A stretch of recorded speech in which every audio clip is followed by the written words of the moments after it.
नमस्कार, मी प्रथमेश आणि तुम्ही पाहताय पुणेकरांच्या हक्काचं बातमीपत्र पुणे लोक। महानगरपालिका निवडणुकीसाठी महायुतीचे प्रमुख घटक पक्ष असलेला भारतीय जनता पक्ष आणि शिवसेनेतील जागा वाटपाचा तिढा अद्याप सुटलेला नाही।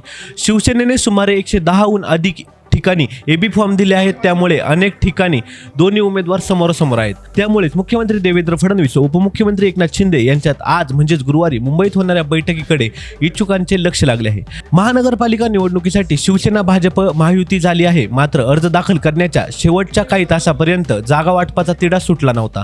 पुण्यात भाजपने शिवसेनेसाठी 15 जागा देण्याची तयारी दर्शवली, तर शिवसेना 25 जागांसाठी आग्रही राहिली। शेवटी शिवसेनेने सर्वांनाच एबी फॉर्म दिले। शिवसेनेतर्फे तब्बल 110हून अधिक ठिकाणी एबी फॉर्म देण्यात आले। प्रत्यक्षात त्याहून अधिक एबी फॉर्म दिल्या गेल्याचं चित्र दिसत आहे। यामुळेच आता यात कोणता नवीन ट्विस्ट येतो आणि कोणत्या नवीन घडामोडी घडतात हे पाहणं महत्त्वाचं ठरणार आहे। अशाच अपडेटसाठी पाहत राहा पुणे लोक।